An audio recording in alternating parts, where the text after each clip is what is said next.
Religious freedom laws in states like Indiana and Arkansas are creating a debate across the nation with differing opinions, like conservative talk show host Bill O'Reilly calling out Christian leaders saying they aren't taking a stand.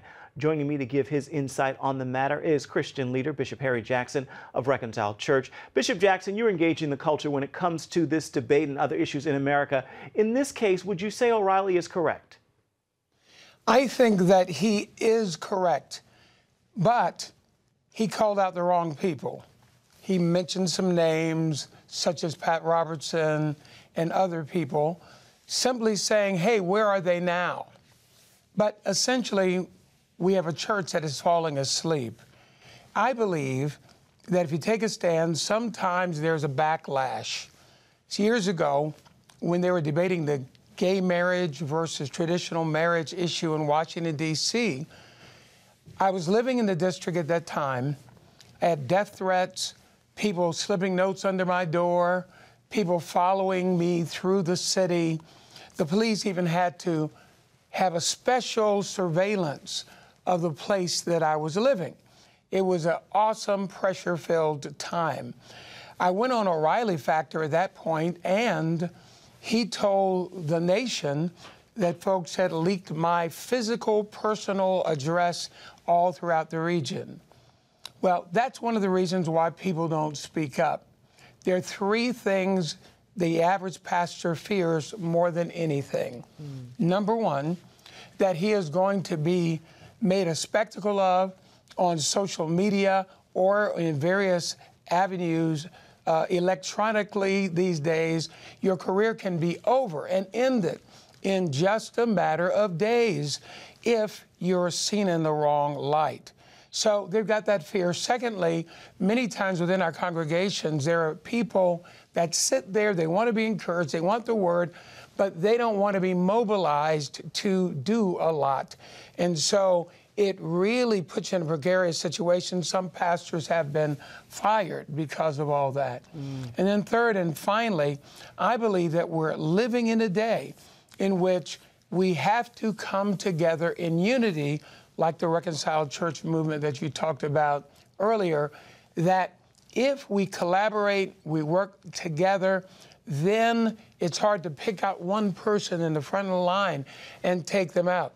I may speak up today, you speak up tomorrow, Pat Robertson speaks out next week, and that would be very powerful. So regarding religious liberties, yes, there seemed to be a silence, but many times the media does not want to play or give space or airtime to some of the voices that God has raised up. And so we need to come together, collaborate, work together, pray hard, and I think our voices will be heard. I'm hearing your experiences as you stood up and continue to stand up for Christian principles and matters of faith. In light of how detrimental those experiences have been, what keeps you going? What a question to ask appropriately. I believe there's a courage that comes to us as we pray, as we seek the Lord.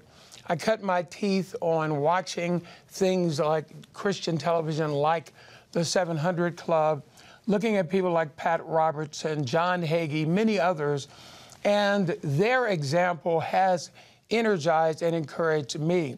So I believe that what's kept me going is the hope that we're going to get a critical, radical mass of people who are going to move together, and we're going to show the winsome, loving character of Christ, but we're also going to declare the truth as we understand it from the Scriptures.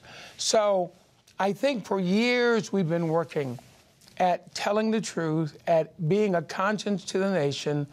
I think, however, at this time, there needs to be more of us committed to collaborating and working together. What do you think God's message is to his people, the church, through these times?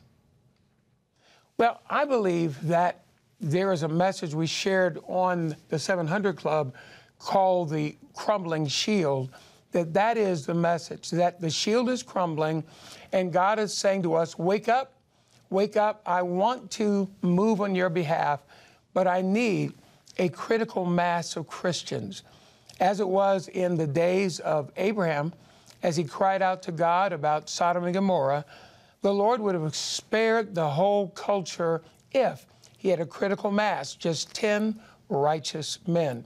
And I believe that God is looking for a number of righteous church leaders, businessmen, politicians, and members, priests and prophets, who will speak up in his name. And you are certainly one of those. Bishop Harry Jackson, thank you so much for your time. Thank you much, Efren.